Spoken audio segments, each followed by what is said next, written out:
वंदे पुरुषोत्तम श्री श्री ठाकुर चरण कोटि कोटि प्रणाम। जगत जननी लक्ष्मी मांग चरण कोटि कोटि प्रणाम। श्री श्री दादांग चरण कोटि कोटि प्रणाम।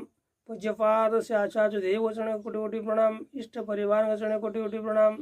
समस्त प्रिय दर्शक गुरु भाई बहन को जय गुरु। आज इष्ट प्रसंग सृष्टिर पूर्वर कौन थिला श्री श्री ठाकुर तांकर भाव समाधि बेले 56तम दिवसर कथा जहाँ कहते तार क्रियदंश से एक अव्यक्त परमानंद नित्य शुद्ध बुद्ध प्राणर प्राण जगतर जगत अणुरु अणु ताको भाषा कहीहेब नाही। जेतेबेले नथिबार सत्ता थिला काल आसी नाही। जेतेबेले शब्द थिला सेतेबेले सूर्य चंद्रकर सृष्टि होई नाही।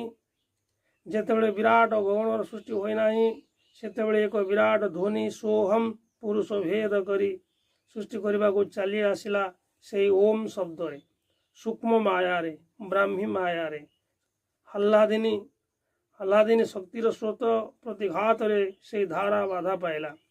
से सृष्टि ब्रह्मा विष्णु महेश्वर 17तम त्रिधारा विराट गतिर शब्द चलवारे लगिला। सेतेबेले प्राण स्थिर होई नाही। सेतेबेले सृष्टि हेला आकाश वायु काल निर्देश करी चलला। काल निर्देश करी चलला सेतेबेले सृष्टि हेला तेज से शक्ति गति चलला। आहरी चलिबो तारी मध्य विराट जलखंड तेज और जलखंड जेतेबेले ऊपर गतिरु धरि न पारी निजर गति चलवा को लगिला।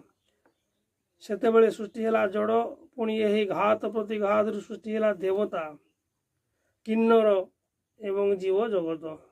सृष्टिर कथा आज एतिकी। पुणी परवर्ती वीडियो रे समस्त दर्शक गुरु भाई बहन को जय गुरु। वंदे पुरुषोत्तम श्री श्री ठाकुर चंद्र चरण कोटि कोटि प्रणाम।